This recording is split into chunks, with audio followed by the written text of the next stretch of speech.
নমস্কার বন্ধুরা, প্রতিদিনের মতো আজকেও চলে এসেছি আপনাদের অত্যন্ত জনপ্রিয় YouTube channel Banga kitchen and village ফুডসের রান্নাঘরে। আর নতুন বন্ধুদের স্বাগত জানিয়ে এবং পুরনো বন্ধুদের পাশে থাকার জন্য ধন্যবাদ জানিয়ে শুরু করলাম আজকের রেসিপিটা। আজ আমি আপনাদের করে দেখাবো একদম অন্যরকম স্টাইলের ডিম পোচের ক্যারি। যারা একদম ফুল সেদ্ধ ডিম পছন্দ করেন না, তারা এইভাবে বানিয়ে জলখাবার বা অন্যান্য খাবারের সাথেও পরিবেশন করতে পারেন। আর এই রেসিপিটা বানানোর জন্য প্রথম থেকে শেষ পর্যন্ত সম্পূর্ণ ভিডিওটা দেখার অনুরোধ রইল। আর আপনারা এই ভিডিওটা কেটে কেটে দেখলে কিন্তু আমি কোন জায়গায় কি উপকরণ দিলাম সেই জায়গাটা আপনারা এটার জন্য কি কি উপকরণ নিয়েছি সেগুলো একবার দেখে নিয়েছি ডিম, হলুদ গুঁড়ো, লঙ্কার গুঁড়ো, এখানে ফোড়নের জন্য নিয়েছি গরম মশলা ও তেজপাতা, আর নিয়েছি টমেটো কুচি, আদা জিরে বাটা, গোলমরিচ বাটা, রসুন বাটা, পেঁয়াজ কুচি, লবণ ও সরিষা। এটা জল গরম বসিয়ে দিয়েছি।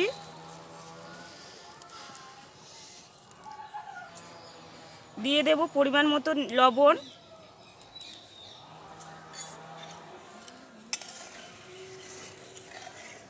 গরম হয়ে গেছে, এবার ডিমগুলো আমি ফাটিয়ে নেব।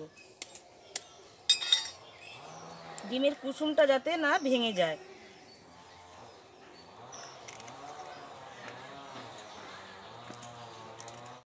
এবার আমি এক এক করে ডিমগুলো গরম জলের মধ্যে দিয়ে দেব।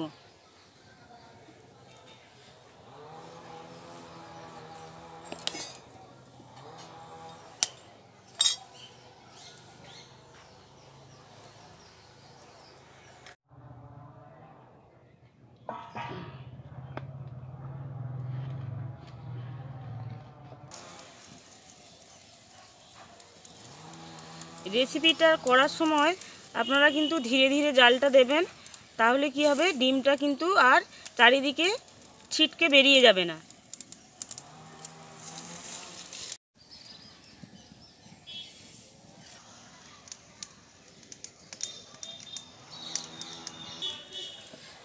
আমি একটা ছান্তা নিয়ে নিয়েছি, এবার ছান্তা দিয়ে চারিদিকটা থেকে ছাড়িয়ে নেব।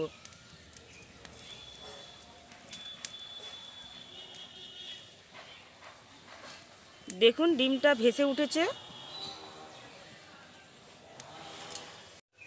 এবার আমি হালকা করে তুলে নেব।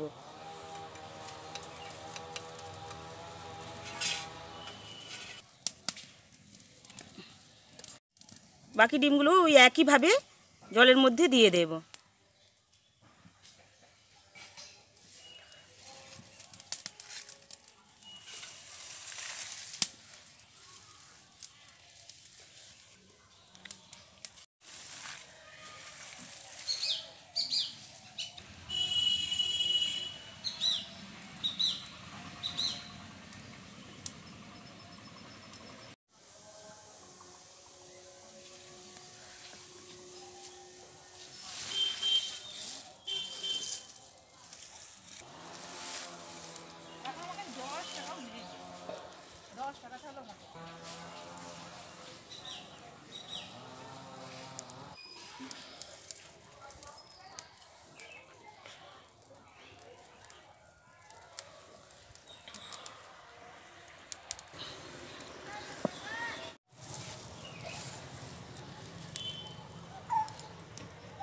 করে ধুয়ে পরিষ্কার করে নিয়েছি। এবার এর মধ্যে দিয়ে দেব সরিষার তেল। ফোড়নের জন্য দিয়ে দেব একটা তেজপাতা ও এলাচ, লবঙ্গ, দারচিনি। আমি এলাচটাকে একটু ফাটিয়ে নিয়েছি।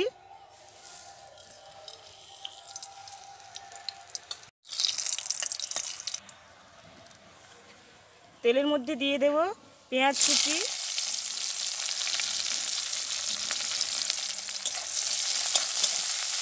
যে সকল বন্ধুরা ঝাল মশলা পছন্দ করেন না তারা কিন্তু এই ডিম পোচটা এমনিও বিট লবণ দিয়ে পরিবেশন করতে পারেন।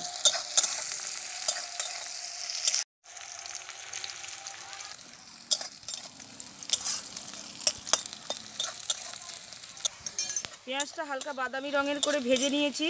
এবার এর মধ্যে দিয়ে দেব রসুন বাটা 1 চামচ।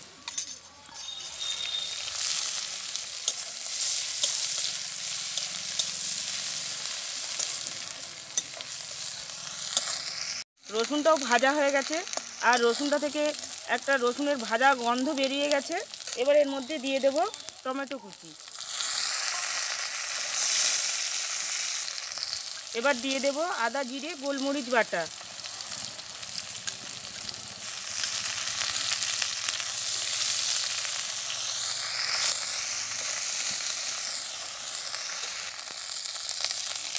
লঙ্কার গুঁড়ো,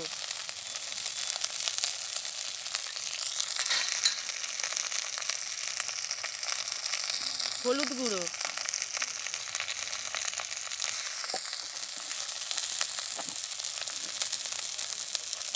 দিয়ে দেবো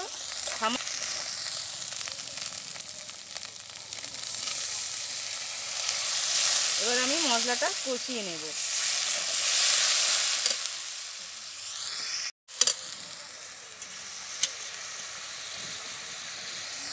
জলের মধ্যে লবণ দিয়ে রেখেছিলাম, আর ডিমটাতে লবণ লাগবে না, তাই আমি মশলার আন্দাজে লবণটা দিয়ে দেব।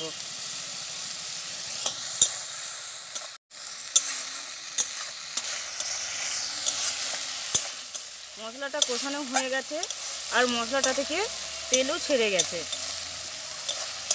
এবার আমি দিয়ে দেব পরিমাণ মতো জল।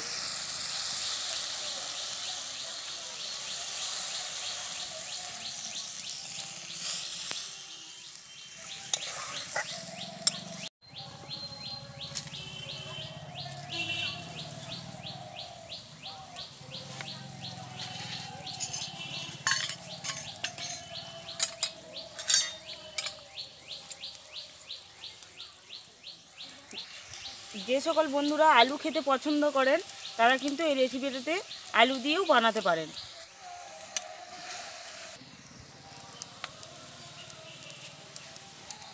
ঝোলটা আমার ফুটে গেছে, এবার আমি ডিমগুলো ছেড়ে দেব।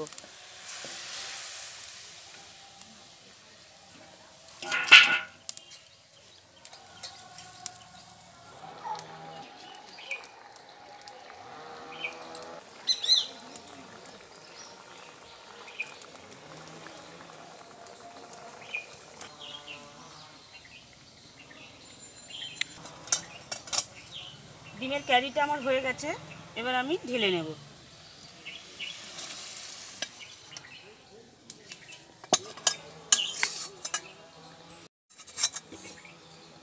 এবার আমরা এই ডিমের ক্যারিটা গরম গরম ভাতের সাথে পরিবেশন করব।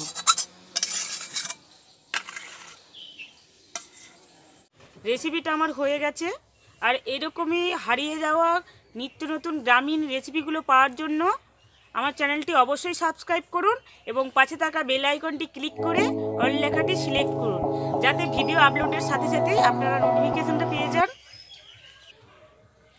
ভিডিওটা ভালো লাগলে একটা লাইক করুন, শেয়ার করুন বন্ধুবান্ধব আত্মীয় পরিজন সকলের সাথে। কমেন্ট করে জানান যে রেসিপিটা আমার কেমন লাগলো, আর আগামী দিনে আপনারা কী ধরনের রেসিপি আমার থেকে দেখতে চাইছেন। ধন্যবাদ আপনাদের মূল্যবান সময় আমাকে দেওয়ার জন্য। ভিডিওটা আমি এখানেই শেষ করলাম। দেখা হচ্ছে অন্য কোনো ভিডিওর সাথে। ততক্ষণে ভালো থাকুন, সুস্থ থাকুন, সুরক্ষিত থাকুন এবং আমার পাশে সর্বদা থাকুন।